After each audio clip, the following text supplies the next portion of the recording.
This is We Bleed Orange and Black, the podcast for Halloween and horror lovers. Join us as we interview creators, discuss our favorite horror, and share original spooky stories.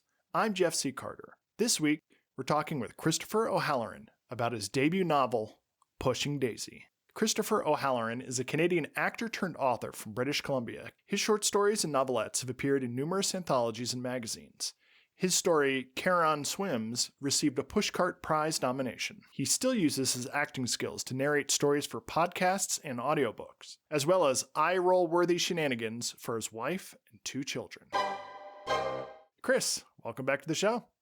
Hi, Jeff. Nice to be here. I love this podcast as a listener and as a contributor. Back at episode 10. So it's the last time you were officially on the show in 2022.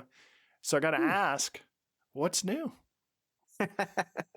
Well, I had another baby, or rather my wife did, and I believe that was why I missed my last podcast appearance. And Timaeus Bloom and Chelsea Pumpkins had to come on and really throw me under the bus. Yeah, it became Tim time in your absence. It always does. Yeah, what's new? What else is new? I've sold some stories. I sold a book. And now that book is coming out in a little over a month. And I'm nervous and I'm scared, but I'm excited. Excellent. So I'm going to ask a sort of cheesy question, but I'm very curious. As mentioned in your bio, you are an actor. How does acting inform your approach to writing? That's actually a really good question. I feel like it informs everything about it. As an actor, you're really trained to get into the mind of the character you're playing. And in a book, that's never stronger. With Pushing Daisy, it's for the most part in the mind of Roger Darling. So it's such a good character study of this one person. So as an actor, that was really, really satisfying, and it really informed how I wrote him. When you're an actor, you have to figure out the objective of your character and basically what they need from life. And as a writer, it's the same. You need to know what this character is wanting, what this character is needing, and the obstacles that get in their way. So it correlates quite a bit. When you're writing a scene, are you thinking about portraying the characters in it, or are you thinking about the body language and the blocking because you're used to living out these stories in real space? That's another good question. The body language, I feel like I do use it here and there, but a lot of the setting I leave out. I don't know if it's because that's something I'm not necessarily interested myself so much, or if it's just something I would rather the reader bring in to make the space more real. If I leave the setting to you, you're going to impart parts of, like if it's a library, you're going to impart what your library looked like rather than me telling you what a library looks like and possibly ruining the immersion. So if I leave that work up to you, then you're going to make a more real atmosphere. And that was something that when I was acting, we learned a lot. We would do plays in like a black box theater where the furniture is minimal, the stage is minimal. Everything is really sold by, well, like you said, body language. You know, if it's cold, we're not going to bring in air conditioning and freeze the whole audience. We're going to, start to shiver, and we're going to wrap our hands around ourselves. And even though, the stage lights are coming down and roasting you got to sell that coldness. So in a sense, I like that in my fiction, selling the cold or selling the setting as little as possible. It's such a balancing act of not being too blank and white space, which is sort of the opposite of black box. On the page, it's white space. Yeah. You don't want to give the audience nothing to hang on to. So you got to give them just little tiny anchors upon which they can fill in all the gaps. Right. And some authors, they go completely the other direction. And I love that as well, when I'm in the mood for it. Like Piranesi, it'll be so lush and so descriptive where you see the whole painting of a book. You see every detail. So you don't really need to fill it in because you're given all that information. That's just not, maybe I'm lazy. That seems like a little more work than I'm willing to do. I think I am similarly lazy. I'm also in a bit of a rush. I want to kind of get to the story, and it can be indulgent. to be like, Yes. let me tell you about the wallpaper in every room. And it's like, I'm a little more interested in the people and the drama.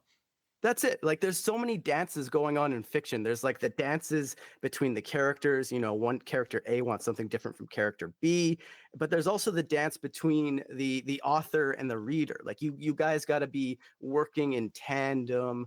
The reader brings their lived experience, the author brings their lived experience, and together you kind of make a story as a collaborative process. So that's how you visualize it or get it down on the page.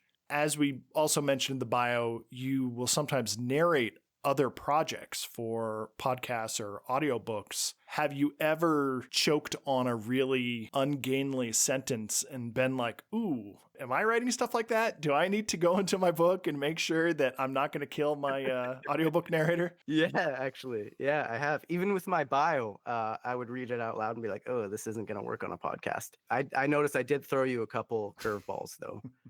Yeah, I do feel that. I do stumble, and I do sometimes wish that a line would be written differently. But in acting school, we were given a lot of poorly written scripts. We were purposefully given them so that we as actors were taught to make this line work. If you're given something by like Scorsese or whatever, you can easily sell that. I remember I did a scene from Casino in acting school, and it was one of my best scenes. It was like the emotion was there, it's me and Sharon Stone, and we're, talking about our kids and the way she treated them.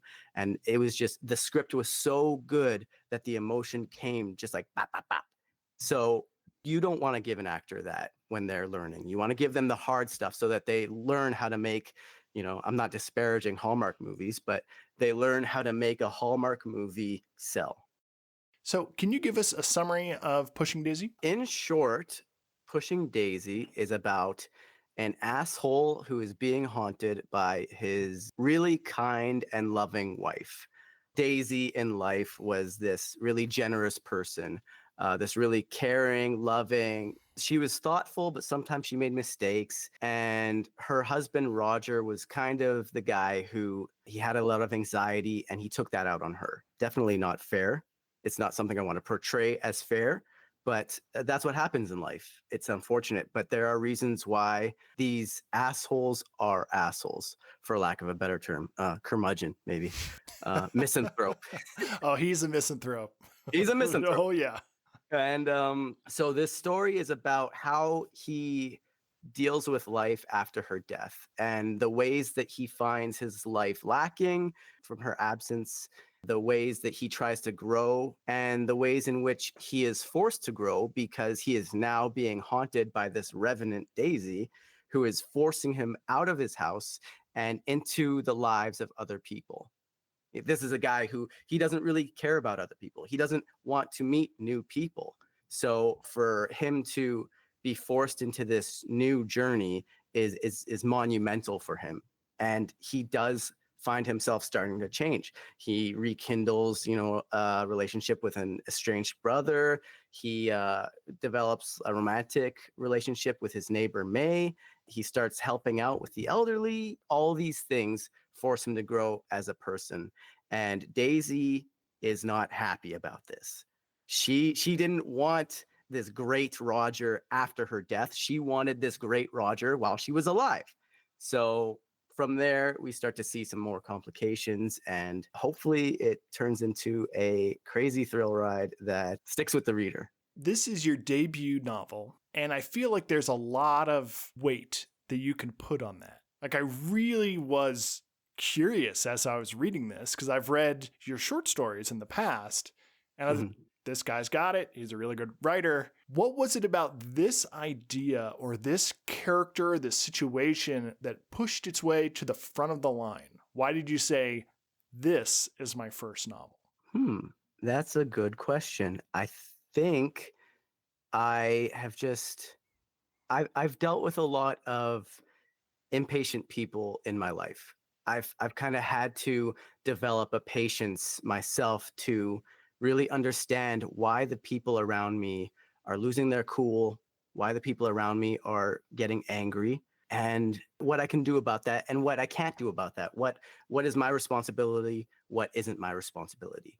So I feel like this is really my way of putting forward into the world what I think about the world. I think the negative aspects of Roger Darling are, the negative aspects of me. I'm selfish sometimes. I want to sit around. I want to be clean and messy at the same time. I want to be mean to people that I don't like. I like all these things are aspects of myself and they're aspects of other people. But I like to think that Daisy as well are the good aspects of me. The thoughtfulness, the caring, the curiosity about other people.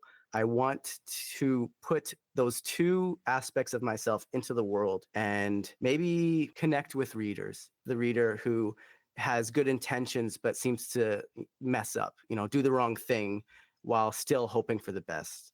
I want to connect with the people who would flip the bird to a little kid, a little annoying kid. I want to talk to that person and that person to feel seen. And more than anything, I want to tell the world that kindness is a choice. It's not the easy choice, but kindness is something that you choose to do. It's not just something that you're born with, that you're taught. It's the actions that you take and the curiosity that you indulge. I didn't know any of that going in. So from the first page, we meet Roger at his wife's funeral, and he has a devastating migraine. And he's just trying to make it through the funeral. We're like, okay, here's a young guy. He just lost his wife. Things are very awkward with the family. He feels like hell, and he's about to lose it because of this migraine. So because of his circumstances and his chronic pain, he's very sympathetic. And then you start to realize, oh no, this is a very unlikable character. Yes. And then you get into Daisy and the haunting and things like that. But it's interesting that you often present it as this is Daisy's story, or this is a story about an asshole. When I first met him, I thought he was a guy in mourning with a migraine. I didn't realize he was such a jerk. Right. Do you believe that this character, Roger, was always an asshole, or do you attribute some of that to the tragedies of his home life? Yeah, I don't think he was always an asshole. I think he dealt with a lot of trauma. The way that maybe his dad treated him growing up, seeing the favoritism towards him, that, his dad would favor him, his mom would favor his brother. Seeing some of that, the abandonment issues, his brother left at an early age, and to experience the loss of that kind of companion does a lot to a boy. You compound that later on with different traumas that he experienced, and eventually you kind of almost have to go numb to survive it all. Like if you don't have the proper coping mechanisms, you're not going to therapy to deal with it. If you experience those tragedies without the proper ways of dealing with them, then really the only solution is to go numb, which is what he does. He goes numb and he goes apathetic, and he lashes out to protect himself. So the reason why Daisy is no longer alive is because she committed suicide shortly before the book opens. I don't think that this is a book about grief horror.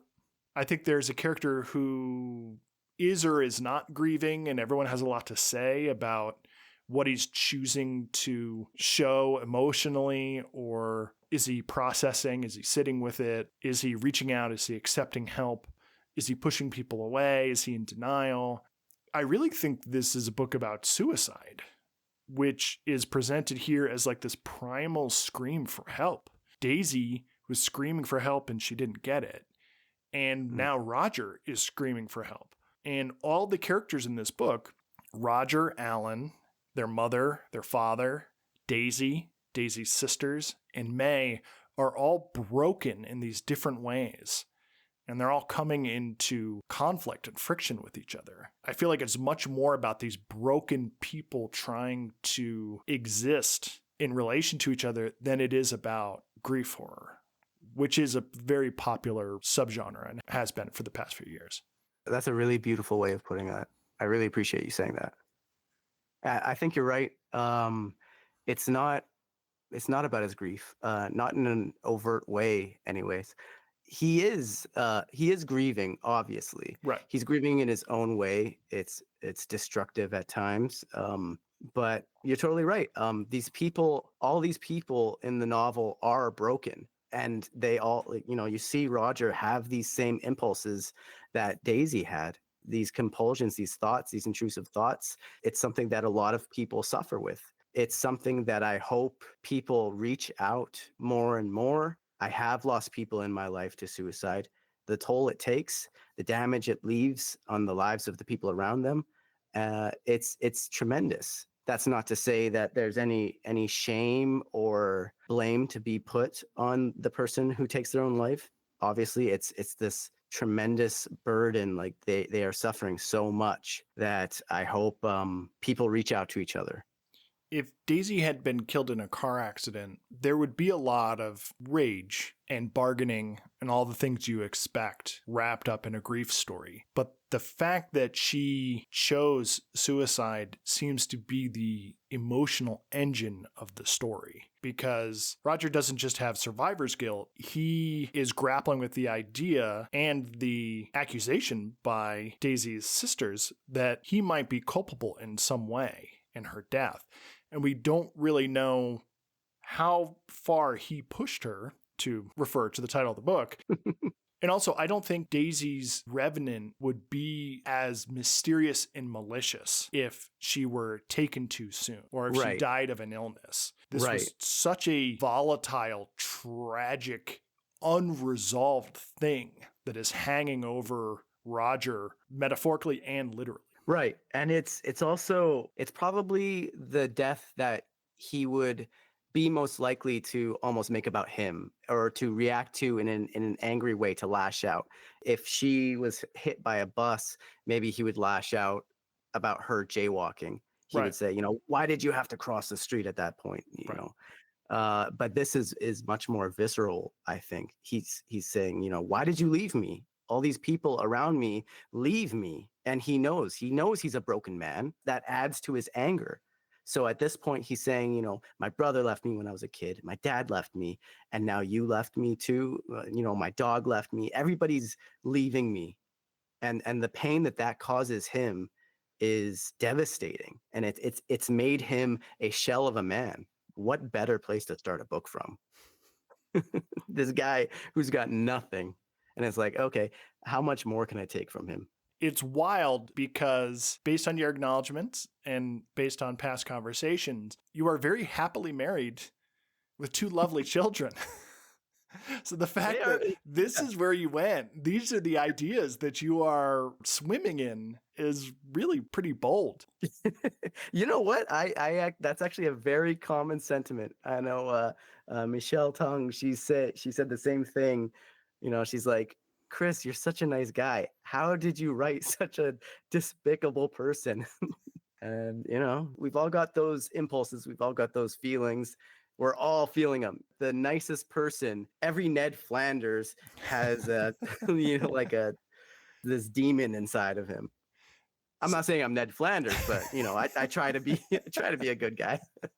Roger is a miscreant, but also there are some extremely brutal, violent passages and really grotesque, really supernaturally terrifying. What did you draw upon in your conception of what a revenant is, how it progresses, the things that can happen when you do or do not give something like that your time and attention? That's a really good question, because my memory, my encyclopedia is so terrible that I don't know a lot. I don't know a lot, I don't have a strong culture to draw upon. I don't have, the stories that my grandparents told me to scare me as a kid. I really don't have any of that. So I kind of have to make it up myself. So I think what feeds this creature, what feeds this revenant. I didn't even know that she was a revenant until I started looking it up after the book. and I thought, what would feed her? And his negativity, obviously, because in life she was such a positive person that now she's almost flipped. She's on the flip side. She's kind of drawing upon everything that she pushed away in life. So every bad thought, every rudeness, every mean action that Roger takes makes her stronger and stronger. And I thought that that would be a very interesting kind of monster, kind of creature to display. And whether we call that a revenant or whether we call that, something new, I don't think that's up to me. I think that's up to the genre makers. I know so little. So I just really put it out there. I think, I've always been a big nightmare haver. I've had a lot of nightmares and a lot of images that come up in my dreams. And it's really boring to talk about dreams. But if you put it in a story, that's the ticket. You draw upon it, you make it make sense, and then you sell it.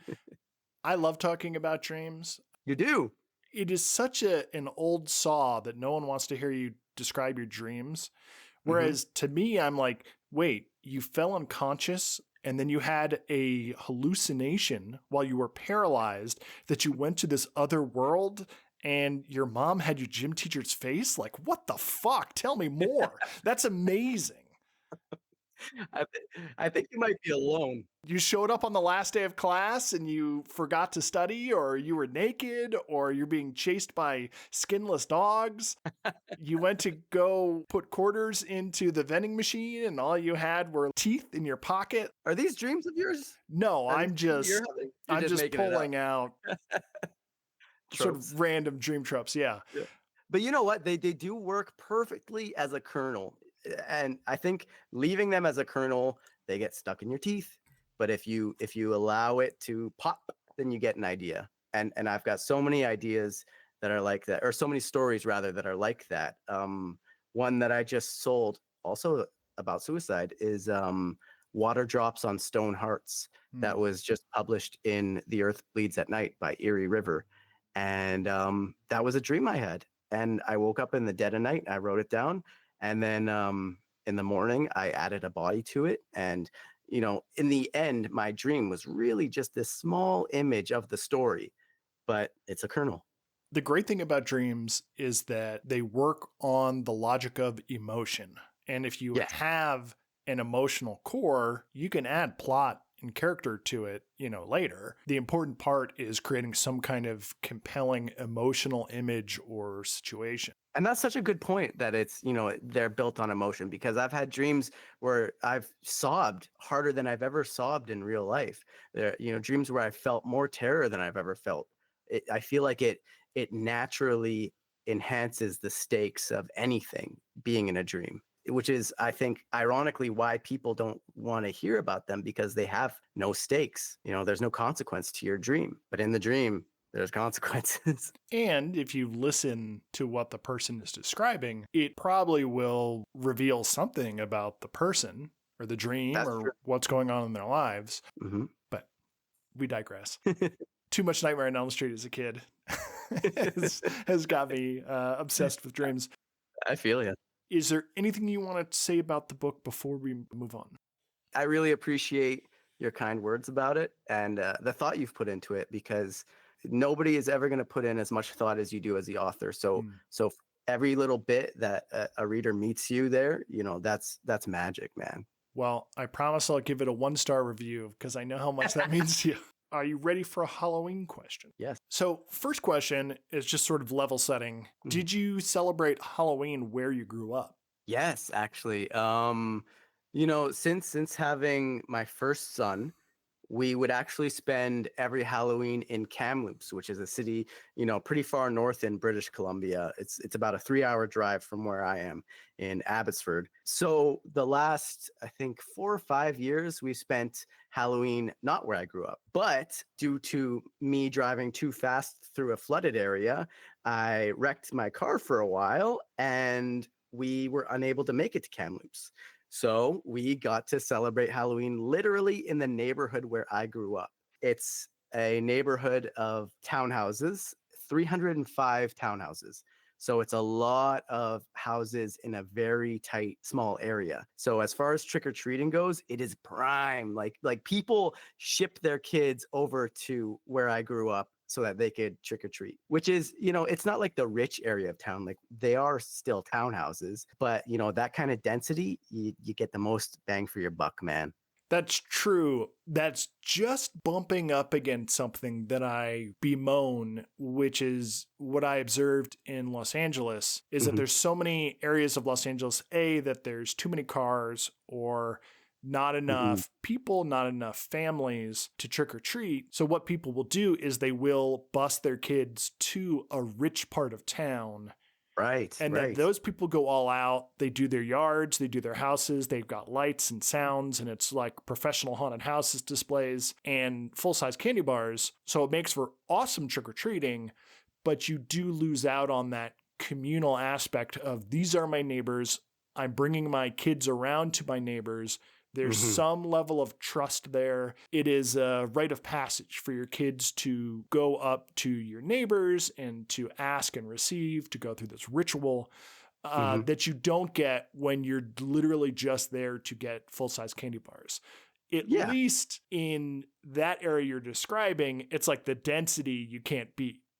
You're not going to get a full-size candy bar, but you're going to get so many minis that it more than makes up for it. Exactly. And you know what? That's in the book, actually. The disappointment that you get when you first, you buy your house and you get your bowl of candy and you're like, all right, I'm going to give out candy for the first time in my own adult house, and nobody comes to your door.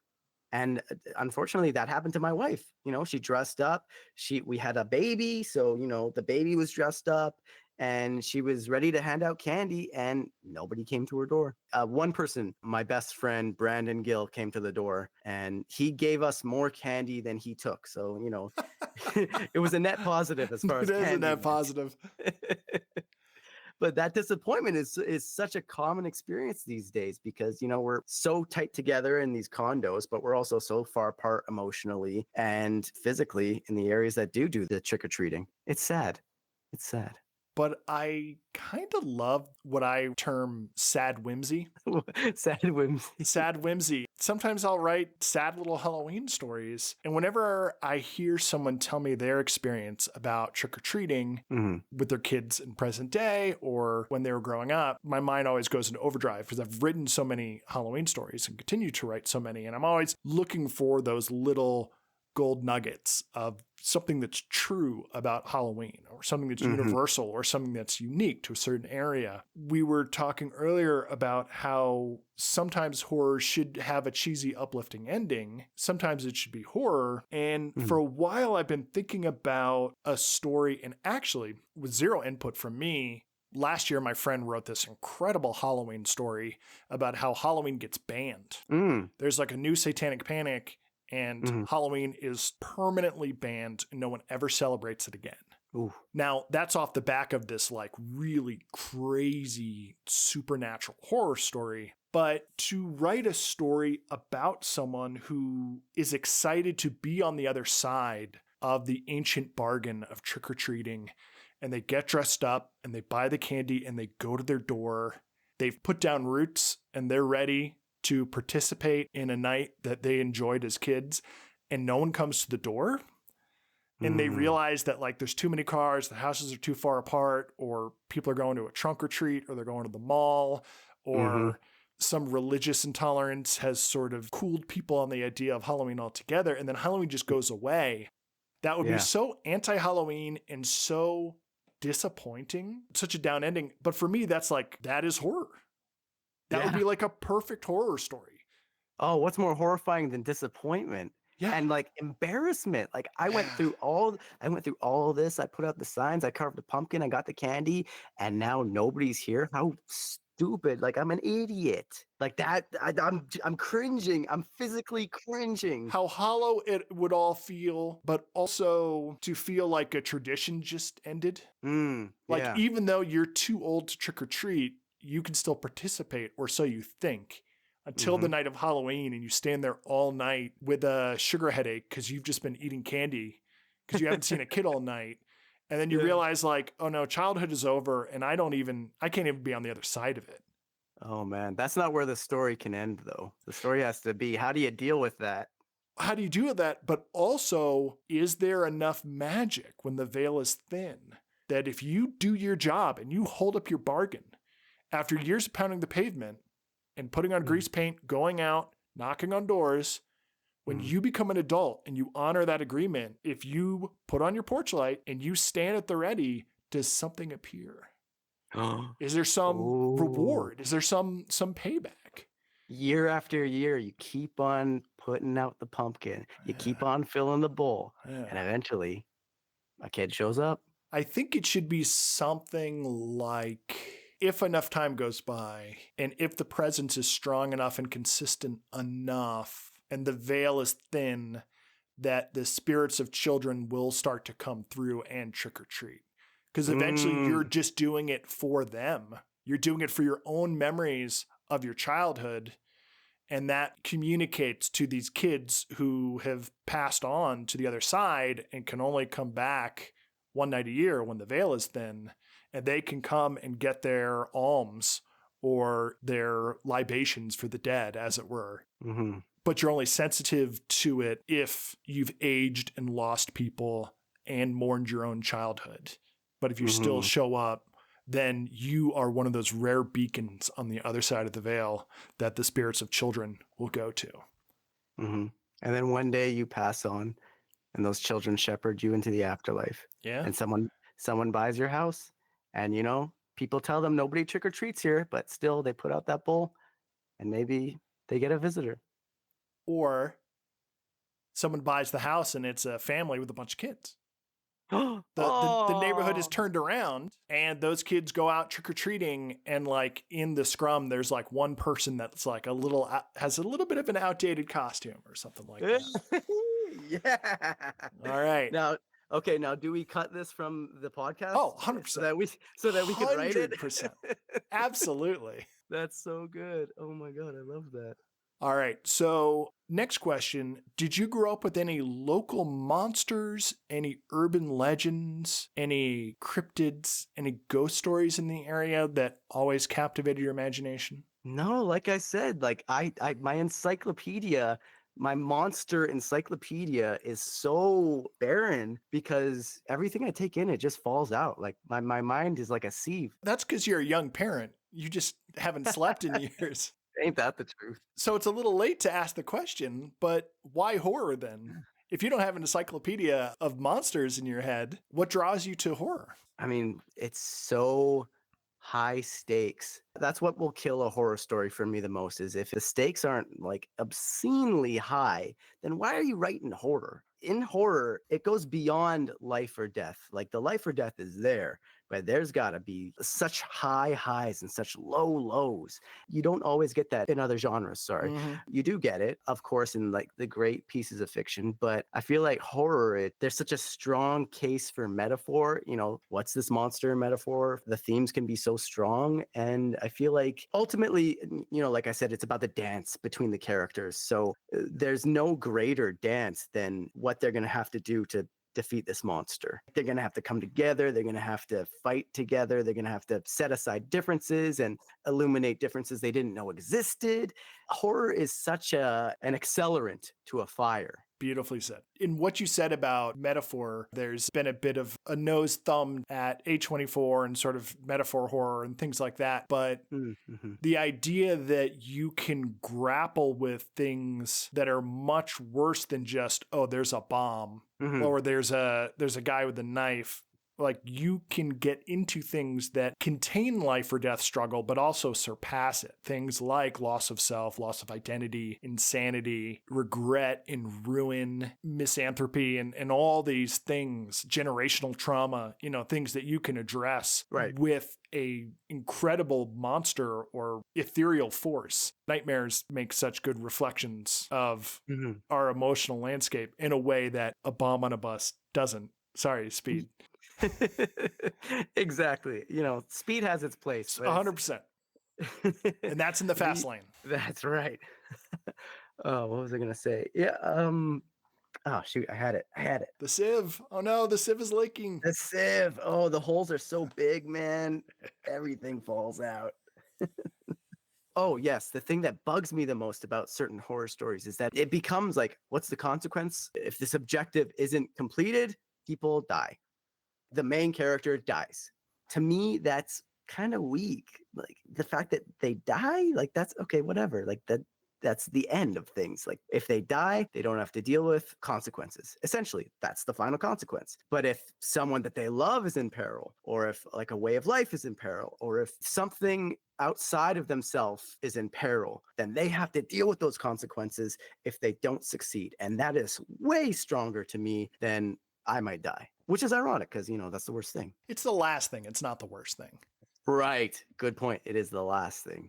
Yes. Sometimes I'll think about some like long running horror series. You're on Friday the 13th part 7 or something, and you look back at the characters from Friday the 13th part 1, and it's like anyone who escaped or lived is still dead. It could have been a heart attack, could have been a car crash, it could have been pneumonia, but you don't get away from the killer and then live forever. Yeah. Everyone's going to die regardless.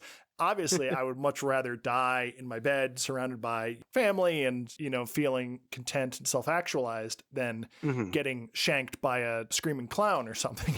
That is a terrible way to go. Right. But there are worse things than death. Like the death part's inevitable. You might have gotten away from the guy with the chainsaw. Yeah. You're not getting away from prostate cancer or, something like that. Mm-hmm. So I think things like being disfigured, being insane, being unloved, being unseen. Oh, yeah. All of those things are so much more nightmarish. Yeah. Like shame. Shame is like if you're dead, you don't feel shame. Yeah. But if you're living, everybody's got some of that just hounding them for all time. Yeah. So I think we're simpatico in that way. My third Halloween question is to ask you for a Halloween treat. Can you recommend a book, movie, game, food, or experience, past or present, that puts you in the Halloween mood? There was all the Disney movies, like Halloween Town. That, as a kid, that really put me in the mood. Like the Ernest movies, that did it for me. I would say pick one. Pick one? Halloween Town or Ernest? What's it going to be? Oh, man. You really hold my feet to the fire. I could probably come up with a bunch of better ones. I don't even really remember Halloween Town. I just remember being a kid and watching Disney and, watching any old movie that they put out, and they were so rarely good. But my standards were so low, and they still are in a sense. My standards are barely off the ground. But I'd say Halloween Town. I'm going to have to watch it again to see if I don't even know if I thought it held up back then, but that's the thing that comes to my mind now is Halloween Town. All right, let's pause the recording. We're going to watch Halloween Town, and then we're going to come back. Okay. Thanks, kids. See you in the afterlife. Bye, Betty.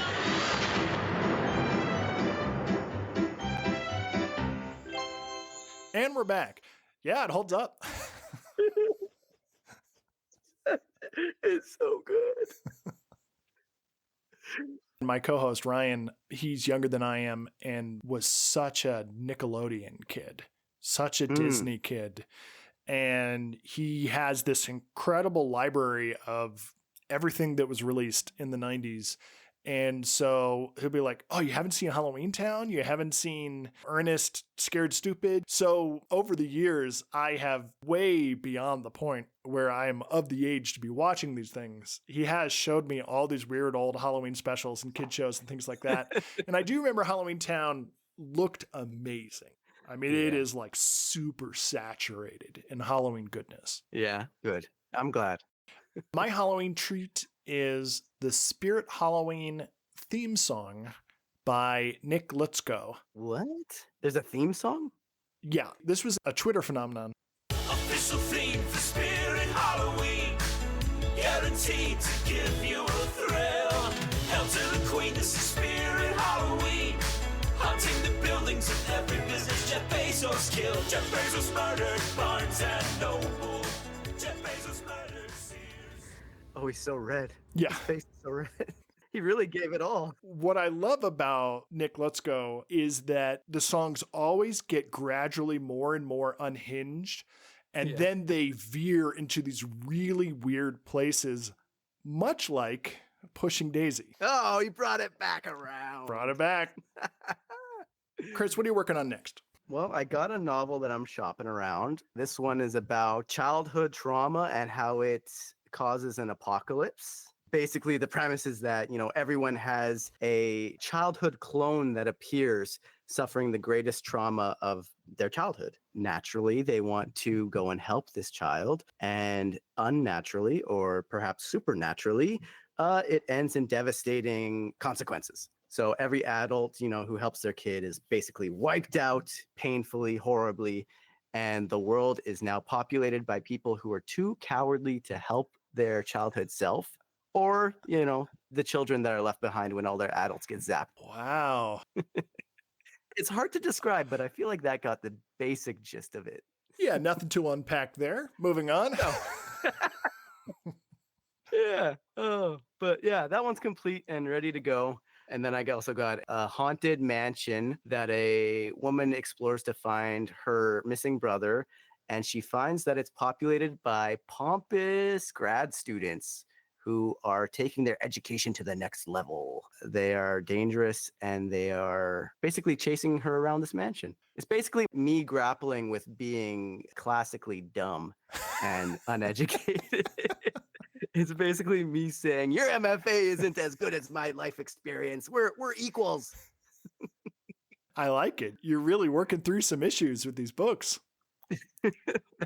Hey, these are my stories, I'll have you back on the show 5 books from now, and you'll be a fully enlightened person. You'll have worked out all your issues. That's how it works, right? I hope so. That's why I keep doing the show. Every successful artist is totally fully realized and happy. Exactly. Chris, where can people find you online? The only constant is my website, coauthor.ca. On that website, you will find links to my Blue Sky. I do a lot of stuff on TikTok now, actually. To promote Pushing Daisy, I actually started doing some ghost hunting in VR. I've been doing that on Phasmophobia with my friends Dr. Jolie Tumajan and Timaeus Bloom, who I think, Tim, friend of the show. Enemy of the show. Correction. Enemy of the show. Oh, yeah, because of that instance in San Diego. Incidents is plural. Okay, I need to hear about all these other incidences. That's been a lot of fun. I just released my 2nd episode of that. So find my link to TikTok, coauthor.ca. Chris, thanks for hanging out. Thanks for talking Pushing Daisy with us. Thanks, Jeff. And I'm sorry about San Diego. It was a pleasure to hang out with you. I wish I could have hung out with you more. Thanks for listening. Please subscribe and follow. We're now on YouTube. Links are in the show notes. You can find me at jeffccarter.com and hit the link to pick up my collection, We Bleed Orange and Black, 31 fun-sized tales for Halloween. Until next time, stay spooktacular.